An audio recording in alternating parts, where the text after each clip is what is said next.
నమస్కారం, welcome to 108 news Telugu. నా పేరు గౌరీ. ముందుగా బులెటిన్లో హెడ్లైన్స్. తస్మాత్ జాగ్రత్త, భారత్లో అడుగెట్టిన చైనా వైరస్, తొలి కేసు నమోదు. వాలంటీర్లకు లోకేష్ షాక్, వాళ్ళు ఉద్యోగాల్లోనే లేరంటూ ప్రకటన. తెల్లారే పింఛన్లు ఇవ్వకపోతే ఏమవుతుంది, వెంకట్రామిరెడ్డి ప్రశ్న. పవన్ను అరెస్టు చేయాలి, రెచ్చగొట్టారు. ఆ ఇద్దరు మరణానికి ఆయనే కారణం, వైసీపీ నేత. చైనాలో వేగంగా వ్యాపిస్తున్న హెచ్ఎంపీవీ భారత్కు చేరినట్లు తెలుస్తోంది. బెంగళూరులో ఓ 8 నెలల చిన్నారి అస్వస్థతకు గురికాగా పేరెంట్స్ ఓ ప్రైవేట్ ఆసుపత్రికి తీసుకెళ్లారు. అక్కడి ల్యాబ్ టెస్ట్లో బేబీకి హ్యూమన్ మెటాన్యూమో వైరస్ పాజిటివ్గా తేలింది. దీనిపై సమాచారం అందినట్లు పేర్కొన్న కర్ణాటక ప్రభుత్వం తమ ల్యాబ్లో నిర్ధారించాల్సి ఉందని తెలిపింది. ఆ చిన్నారి విదేశాలకు ప్రయాణించకపోవడం గమనార్హం. చైనాను వణికించిన వైరస్ మన దగ్గరికి ఎందుకు వస్తుందిలే అనుకోవడంతోనే 5 ఏళ్ల క్రితం కరోనా ప్రపంచాన్ని అతలాకుతలం చేసింది.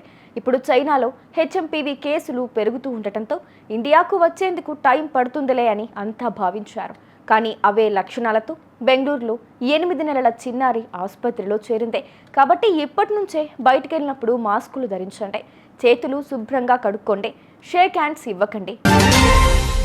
పుట్టని పిల్లలకు పేరెలా పెడతామని గ్రామ వార్డు వాలంటీర్లపై ఎదురైన ప్రశ్నకు మంత్రి లోకేష్ సమాధానమిచ్చారు. వాలంటీర్లపై జీవోను జగన్ ఎందుకు రెన్యువల్ చేయలేదు? వాళ్ళు ఉద్యోగాల్లోనే లేరా? ఎన్నికలప్పుడు 80% మందితో జగన్ రిజైన్ చేయించారు. వాళ్ళు ఇప్పుడు లేరు కదా. అధికారికంగా పోస్టులు లేకుండానే వారికి డబ్బులిచ్చారు. అది చట్టానికి విరుద్ధం. ఇది ఇప్పుడు పెద్ద సమస్యగా మారిందని లోకేష్ అన్నారు.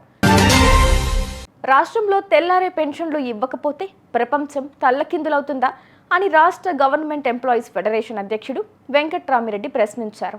ఉద్యోగులకు అనుకూల వాతావరణం అంటే ఇదేనా అని నిలదీశారు.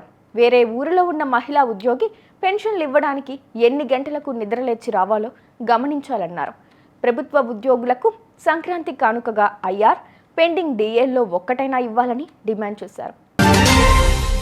డిప్యూటీ సీఎం పవన్ను అరెస్టు చేయాలని వైసీపీ అధికార ప్రతినిధి కె వెంకటరెడ్డి డిమాండ్ చేశారు.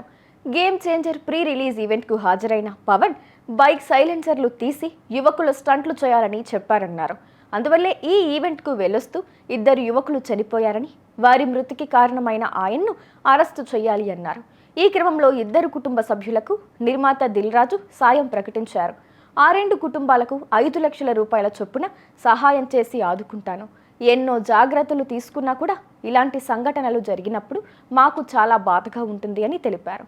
చూసారుగా, ఇవి ఇవాల్టి బులెటిన్ అప్డేట్స్. మరో బులెటిన్తో మళ్ళీ మీ ముందుకు వస్తాను. అంతవరకు కీప్ వాచింగ్ 108 న్యూస్ తెలుగు.